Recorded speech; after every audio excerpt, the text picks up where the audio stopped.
A little over 2 Weasel2htm shows ago, I was at the Goodwill. In fact, just immediately prior to my visit to the Goodwill, I was actually on the road watching the Weasel2htm show on borrowed Wi-Fi, and when he wrapped the show, because it's going to be a short show, I ducked into the Goodwill store looking for interesting goodies, most probably audio equipment.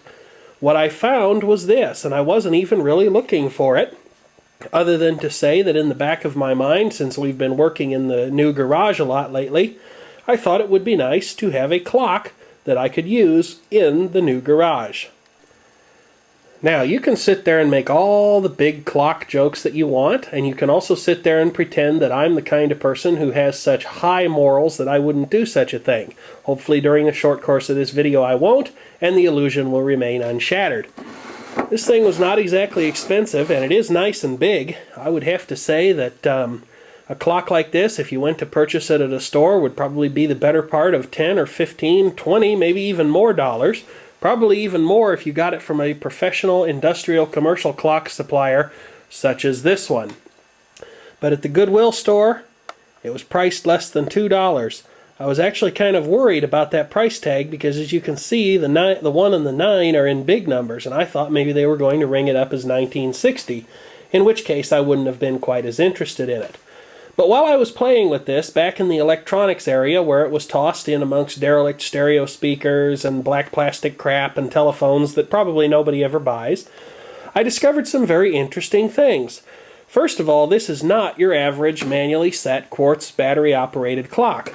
The housing actually has an opening in the bottom, right down there, for a setting knob, presumably for an optional electric movement that would use, say, a small AC synchronous motor tied to the line frequency as a means of timekeeping.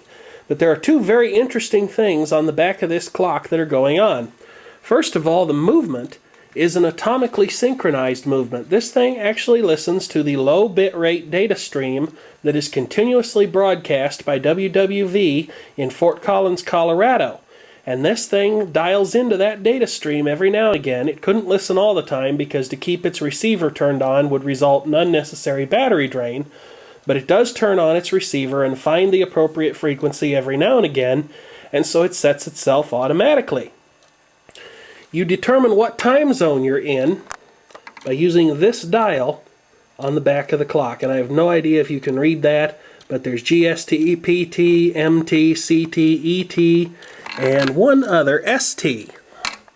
And you basically choose the time zone that you're in. I, of course, am in Central Time, so I chose the CT setting. And you can see that this clock takes a standard AA battery, or at least it would have. But they've changed the way this is done, and this is really quite clever because it would extend the runtime of this clock quite dramatically.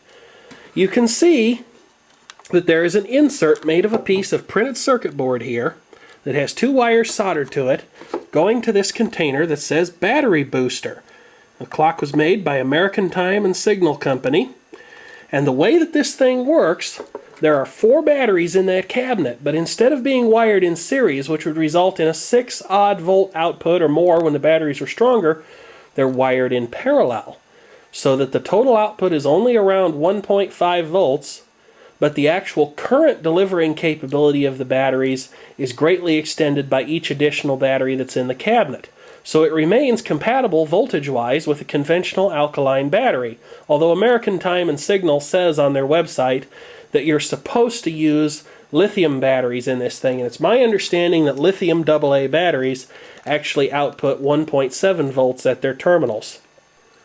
I would be very surprised, in all honesty, if that little battery booster device is not actually patented. But it's a very, very clever idea, and it's one that American Time and Signal says can extend the runtime of the clock up to 5 years before the batteries have to be replaced.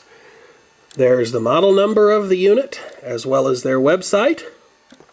There's a look at the movement. You can see it says German design, but made in China, which tells us all that we really need to know, in all honesty.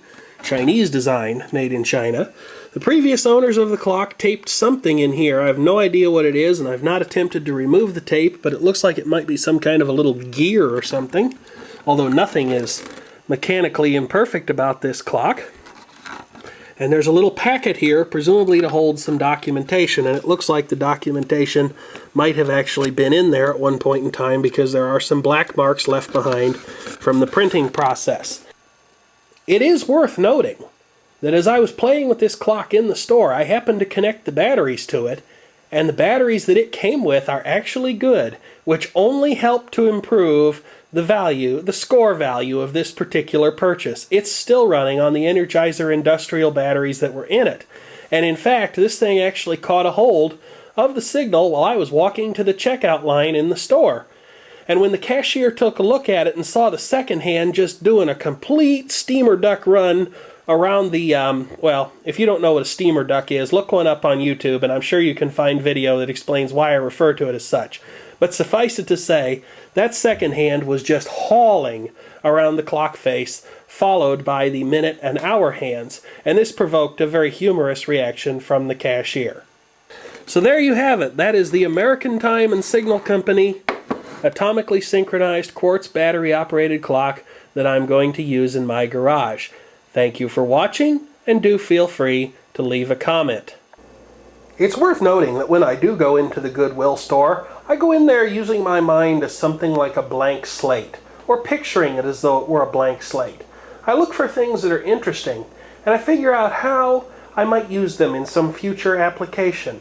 Some less than visionary people who have occasionally graced my comments section sometimes refer to this behavior as hoarding.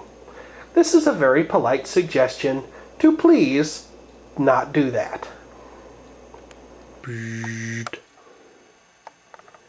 What?